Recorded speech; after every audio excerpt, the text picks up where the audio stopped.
ला शुभ सकाळ, गुड मॉर्निंग. कसे आहात तुम्ही? तर चला, आज 9 वाजून गेलेत पण लय गार लागतंय. कसं गावाकडची थंडी ही वेगळी असते आणि सिटीतली थंडी ही वेगळी असते. आता काही जण म्हणतात तो असा का म्हणतोय, पण असतं तसंच असतं.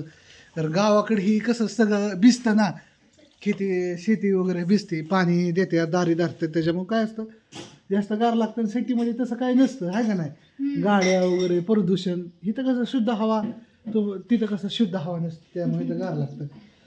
हा असं असतं आपलं. तर चला, मस्तपैकी स्वीट गर्लला अनुष्का उठली. ओ किती मोठी झाली. चला, काय चाललंय दावतो. चला, माझ्या दोन्ही परींचं उरकलं. आता शाळेत सोडायचंय आणि मस्तपैकी मला पण कामावर जायचंय. काय म्हणता चिमणा? हा, माझी चिमणी लय लय स्वीट, म्हणजे स्वीट गर्ल आहे. नीट भांग पाडत जा. तसंच असतं वय ती. बर, तसंच असतं. मग काय म्हणते अनुष्का? काही नाही. छान चाललंय अनुष्काचं उरकलं छानपैकी. हा,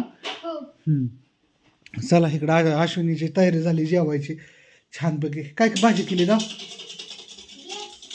त्याला? काय कर? हा, अयो पिठलं केलंय. हा, असं द्या, कालवणाला काय नसलं की असंच असतं. आज मंगळवार, आज बाजार दिवस आहे आमचा.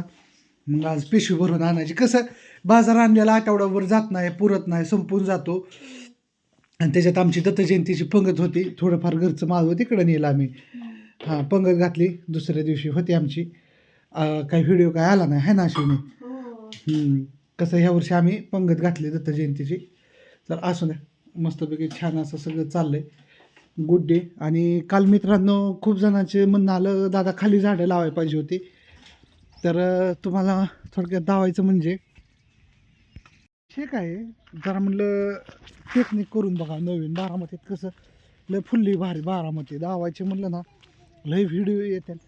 पण विषय काय आहे म्हणलं, तसं आपण पण घराच्या कडेने मस्तपैकी ह्याचं कागदी फुलाचं गार्डन करावं म्हणलं दाराच्या कडेने. म्हणजे कंपाऊंडची गरज नाही पडणार, काही येणार नाही, भीती वाटणार नाही, काय नाही कशाची.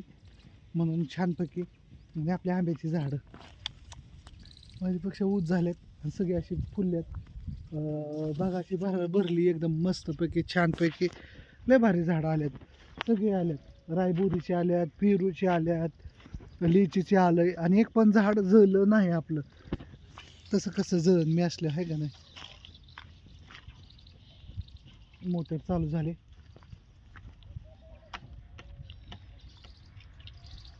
चला, पाईपलाईन केली छानपैकी, सगळ्या पाईपलाईन पुरून केलं. बारक्या मोटरची पाईपलाईन हो का, 2 पाईपलाईन, खालच्या एरीची पेशल, वरच्या एरीची पेशल, सगळं पाणी इथं. खालच्या एरीनं मोठी पाईपलाईन केली, वरच्या एरीनं मोठी पाईपलाईन केली. खर्च केला, आणि खर्च केल्यामुळं तर मी ही सगळी झाडं दिसतात ना, ही फक्त खर्च केला तरच फुलतं. आणि त्याला कसं असतं, पैसा घालवायला लागतो. पैसा घालवला तर सगळं येतं, पीक येतं, धन येतं, सगळं येतं, आहे ना शिवा? हे तर छानपैकी हो का, मी काल अशी लावलेत कागदी फुलाची झाडं. आता सध्या 10च लावलेत. कुत्रा आलं तर काय नव्हतं इथं नाही, कुत्र्याने उचकटलेलं दिसतं. हे इथं अशी लावलेत छानपैकी. बघू आता ट्राय घेतले आपण, सुरुवात पहिल्यांदाच लावल्यात बागा. कसं होतंय काय होतंय बघू, आहे ना चिवा? छानपैकी आपली आंब्याची झाडं ही सगळी फुलल्यात. असं वाढत चाललंय बघा, असं कोंब वाढत चाललेत. सगळी झाडं एकदम व्यवस्थित आलं. ह्याला अशा आळी केल्यात काय जागेवर मी वाटते तिथं. असू द्या म्हणलं काढावं एक छानपैकी आपल्या बागेतला व्हिडिओ. खूप दिवस झालं तुम्हाला दावली नाही आपली आंब्याची बाग. चला, आता हे झाड कुत्र्याने हे केलं तर आता उभा करतो. चल, ताट केलं अश्विनीने तोवर छानपैकी. बागेतनं याडा देऊन मोटर चालू केली आहे, पाणी लावलं. चल पिल्या बस जेवायला. सकाळ सकाळ असं गोडी गुलाबीने असतं आमचं. मस्तपैकी आता जेवण करतो. अश्विनीने केलेलं छानपैकी पिठलं खातो. कसं मला बेसन लय आवडतं, पिठलं लय आवडतं, मी लय आवडीने खातो. चला तर मग त्या गोष्टीवर तुमच्यात काय भाजी केली नक्की सांगा. आणि बाय सगळ्यांना.